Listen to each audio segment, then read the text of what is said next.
Olá, pessoal! Sejam muito bem-vindos para mais uma aula de Biologia. Meu nome é Joverline e o tema da nossa aula de hoje vai ser sobre organelas citoplasmáticas.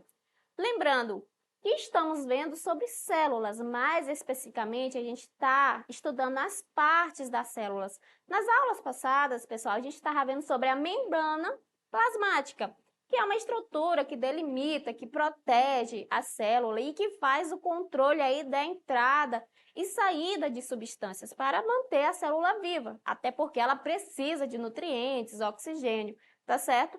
Só que na aula de hoje a gente vai falar sobre o citoplasma. Essa estrutura aí, como mostra na imagem, essa estrutura amarelinha, tá? É ela que segura, né, essas organelas, inclusive ela desempenha funções importantes, pois é nela que acontecem várias reações químicas que são vitais para a célula, tá? Lembrando também que ela tem uma função de sustentação, que é formada aí por microfilamentos, tá? E tubos proteicos que em conjunto estão formando aí o citoesqueleto, tá? Então, nesse caso, pessoal, na aula de hoje, a gente vai falar dessas organelas, tá? Mais especificamente suas funções. Vamos tentar falar das principais, as que vai cair no Enem, né, para a prova de vocês. E quem não sabe, pessoal, organelas são pequenos órgãos funcionais. Nós, seres humanos, não temos órgãos que exercem funções? Pois é, a célula tem órgãos. Acontece que vai receber o nome de organoide. Tá certo? Então, a primeira organela que vamos falar é sobre os ribossomos. Ele é presente nas células tanto eucariontes e procariontes. Tá, pessoal? É uma das poucas organelas que está aí nas dois tipos celulares. Tá vendo essas duas unidadezinhas aí, ó? Pois é, o ribossomo é formado pelas duas subunidades, uma maior e uma menor, tá certo? Isso aqui, em conjunto, é o que vai fazer o ribossomo funcional, com a função de síntese de proteína.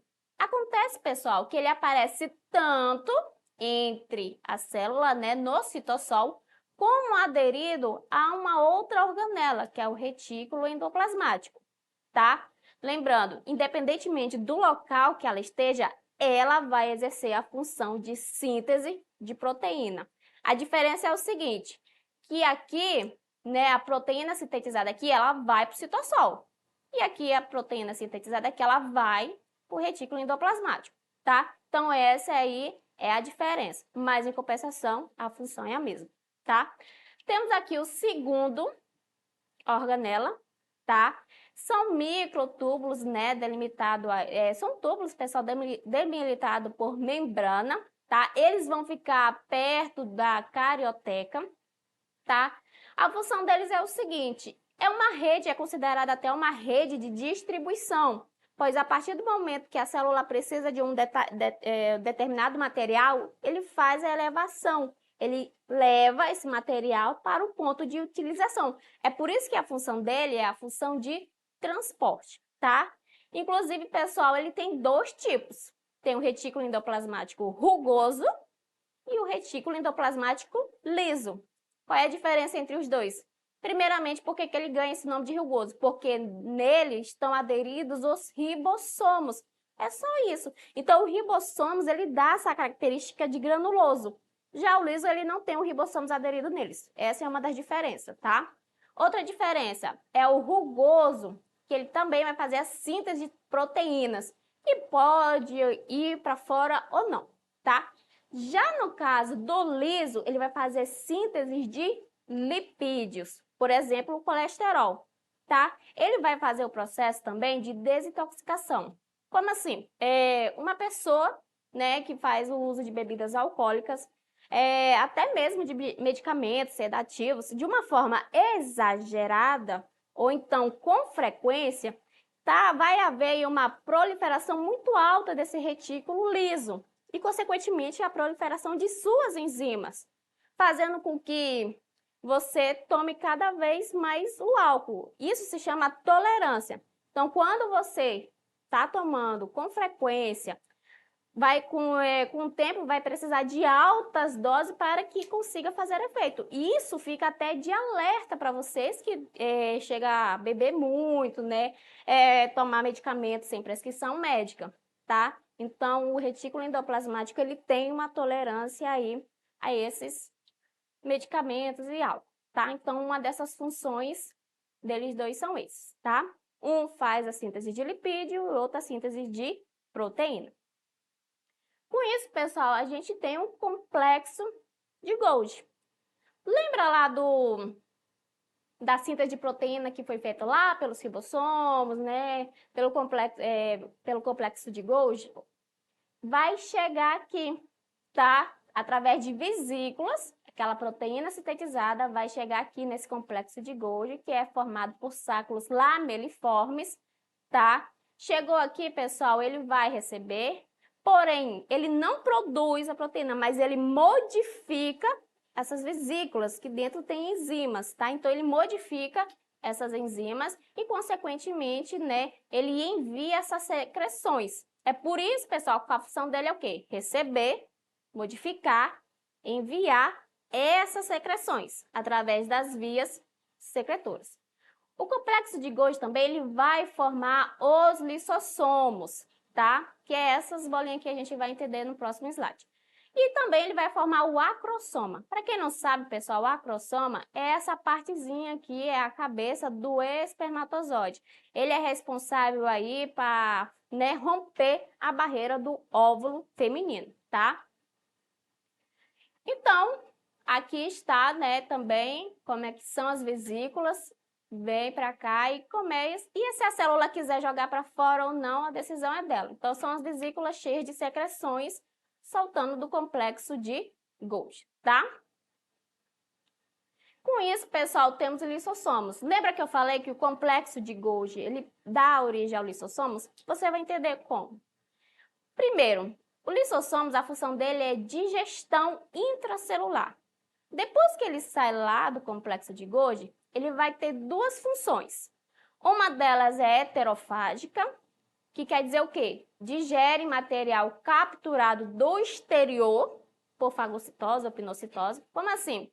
Tem uma célula lá fora que acaba sendo engolida pela célula. Só que essa partícula ele precisa ser digerida. E quem é que vai fazer essa digestão? O lissossomo. Aí vem a questão. Depois que fez a digestão, ele vai jogar para fora, conhecido como plasmocitose. Em alguns livros didáticos, eles podem chamar até de defecação celular, tá? Porque ela veio lá, digeriu e foi embora. Só que temos a função autofágica também. Só que a diferença é o quê? Que ela vai digerir partes desgastadas da própria célula. Por exemplo, ela pode digerir uma mitocôndria, que não tem mais função, então ela vai lá, digere e manda para fora. Isso é como se fosse uma limpeza da célula, tá certo? Acontece que a autofágica ela tem dois tipos. Tem a autólise, que é a autodestruição, como mostrado aqui, mas temos também a apoptose, que é uma morte programada. Vocês estão vendo esse anfíbio aqui? Pois é, a gente sabe que o anfíbio, né, o girino, ele nasce com uma cauda. Mas quando ele se desenvolve, a cauda some. Por quê? E isso são ações do lissossomos. Ele digere o próprio material para o animal se desenvolver, tá? E que, inclusive, foi até questão de prova de Enem, tá? Então, as funções do lissossomos são essas. Com isso, temos os peroxissomos, tá? É uma outra organela, muito importante também, pois ele degrada a água oxigenada presente no nosso corpo, que por incrível que pareça, pessoal, é altamente tóxica para nossas células. Mas é uma coisa natural que o nosso corpo produz através da degradação de gordura, que é o metabolismo celular. Acontece que essa água oxigenada em grande quantidade, elas são muito tóxicas, fazendo mal para nós. Então, a gente precisa do peroxissomos e da sua enzima, tá? É por isso que o peroxissomo faz a quebra da água oxigenada coenzima catalase, tá? São importantes na desintoxicação do organismo. Inclusive, pessoal, lembra lá daqueles ribossomos presos lá no citossol que vão fazer a síntese de proteína?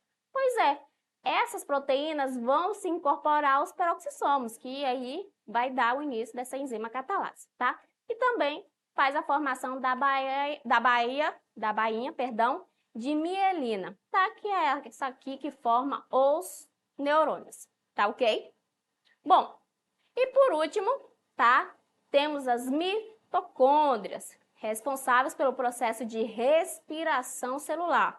Constituem as células procarióticas e eucarióticas e são responsáveis pela liberação de energia no metabolismo. Inclusive, pessoal, são elas que liberam muito a ATP, né? É o carro aí de energia para as nossas células, tá certo? Bom, então a gente falou aí um pouco dessas organelas e as suas funções, tá? Agora vamos fazer as questões. Primeira questão. Essa é uma questão do Enem. E olha só como é que ela caiu. Os sapos passam por uma metamorfose completa. Os girinos apresentam cauda e brânquias externas, mas não têm pernas. Com o crescimento e desenvolvimento do girino, as brânquias desaparecem, as pernas surgem e a cauda encolhe. Posteriormente, a cauda desaparece por apoptose, ou morte celular programada, regulada por genes, resultando num sapo adulto jovem. Pessoal, qual é a organela citoplasmática envolvida diretamente no desaparecimento da cauda? A gente acabou de falar, né?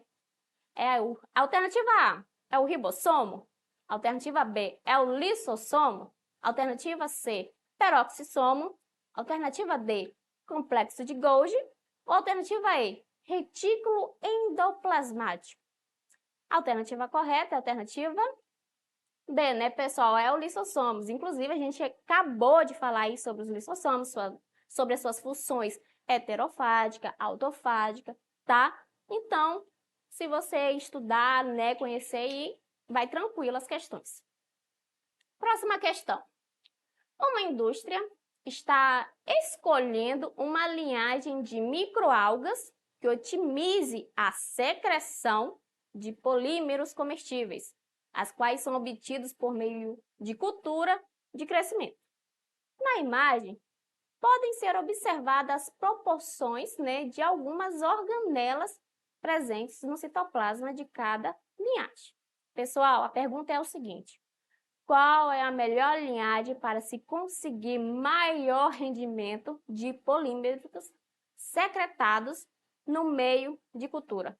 A questão é simples, pessoal. Eu quero saber qual dessas organelas fazem a função de secreção. E aqui a gente está a porcentagem da quantidade, certo? Aqui no caso temos o núcleo. Para quem não sabe, pessoal, o núcleo ele é responsável por carregar as informações hereditárias, tá? É por isso que o material genético está lá. O retículo endoplasmático a gente sabe que tem dois. O rugoso, que faz a síntese de proteína, e o liso, que faz a síntese de lipídios. Temos o complexo de Golgi, tá? Que faz as secreções, e tem a mitocôndria que faz aí o processo de respiração celular. Então, com essas informações que você tem, e olhando aqui para essa tabela, qual é a melhor linhagem de secreções que você tem? Bom, se eu sei que o complexo de Golgi é o que faz as secreções, então eu vou olhar para essa legenda. O que tem mais é a primeira. Então, a resposta correta é A1, tá? Que é o que tem mais aí uma organela que faz as secreções, tá? Tranquilo, né? Próxima e última questão. O pesquisador preparou um fragmento do caule de uma flor de margarida para que pudesse ser observado em microscópio óptica. Também preparou um fragmento de pele de rato com a mesma finalidade. Infelizmente, após algum descuido, as amostras foram misturadas. Que estruturas celulares permitiriam a separação das amostras ser reconhecidas? Bom, a questão ali ela está querendo saber quais as organelas fazem parte da célula animal e quais são as organelas que são exclusivamente da célula vegetal. Por que, como eu sei disso? Por quê? Ele me fala aqui, ó, é um fragmento de um caule de flor. Opa, flor, vegetal. E depois me fala de uma pele de rato, então é um animal. Então, quais dessas estruturas estão presentes apenas no animal e vegetal? Alternativa A, parede celular e cloroplastos, estruturas características de células vegetais. Opa, essa informação está adequada. Alternativa B, ribossomos e mitocôndrias ausentes nas células animais. Aí já tem um pouco de erro, porque a gente sabe que mitocôndria, pessoal, tem tanto na célula animal, né, como vegetal, até porque são nas eucariotas. Então, essa informação aí não seria B. Alternativa C, centríolos e lisossomos, organelas muito numerosas nas plantas. O centríolo, pessoal, ela não é numerosa, tá? Porém, o lisossomos, ele não faz parte aí da planta. Então, a alternativa C também não é. Alternativa D, envoltório nuclear e nuclearo, características das células eucarióticas. Também não. Alternativa E, lisossomos e peroxissomos, organelas exclusivas de célula vegetal? A gente viu também que não, tá? Então, a alternativa correta é a alternativa A, tá? Parede celular e cloroplasto são estruturas características de células vegetais. Até porque no decorrer das nossas aulas, pessoal, a gente viu que parede celular é exclusivamente das células vegetais. Ela está ausente na célula animal, tá certo? E os cloroplastos, como a gente viu também, é a organela que faz o processo de fotossíntese, tá? Então, é por isso que é importante você estar acompanhando a aula desde o início, para que você consiga aí resolver as questões, tá certo? Bom, pessoal, a gente encerra o nosso conteúdo de hoje. Não esqueça de acessar as nossas plataformas para vocês ficarem por dentro dos conteúdos e dos materiais. Assista a aula quantas vezes vocês quiserem, tá certo? Então, até a próxima e tchau, tchau!